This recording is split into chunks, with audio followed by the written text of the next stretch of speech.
ഒക്ടോബറിൽ നടന്ന നിയമസഭാ തെരഞ്ഞെടുപ്പിൽ ഒരു അട്ടിമറി വിജയം BJPക്ക് ഉണ്ടായി. ആ അട്ടിമറി വിജയം എന്ന് പറയുന്നത് മാനിപ്പുലേറ്റഡ് ആണ് എന്നാണ് ഇന്ന് രാഹുൽ ഗാന്ധി തെളിവുകൾ നിരത്തിക്കൊണ്ട് കേന്ദ്ര തെരഞ്ഞെടുപ്പ് കമ്മീഷനെതിരെ ശക്തമായ ആരോപണം ഉന്നയിച്ചുകൊണ്ട് വാർത്താ സമ്മേളനത്തിൽ ഇന്ത്യയിലെ ജനങ്ങളോട് പറഞ്ഞിരിക്കുന്നത്. നോക്കൂ, നമുക്കറിയുന്നത് പോലെ ഹരിയാനയിൽ 90 നിയമസഭാ സീറ്റുകളാണുള്ളത്. അതിൽ 48 സീറ്റുകളാണ് BJP നേടിയെടുത്തത്. കേവല ഭൂരിപക്ഷത്തിന് 46 സീറ്റുകൾ മതി.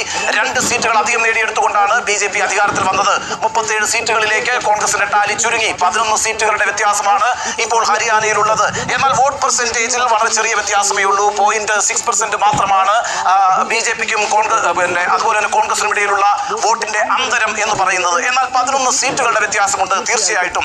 പക്ഷേ നമ്മൾ ശ്രദ്ധിക്കേണ്ട ഒരു കാര്യം, രാഹുൽ ഗാന്ധി ഉന്നയിക്കുന്ന ആദ്യത്തെ ആരോപണം എന്ന് പറയുന്നത് കോൺഗ്രസിനും BJPക്കും ഇടയിലുള്ള വോട്ടിന്റെ അന്തരം എന്ന് പറയുന്നത് കേവലം 1,18,000 വോട്ടുകൾ മാത്രമാണ്.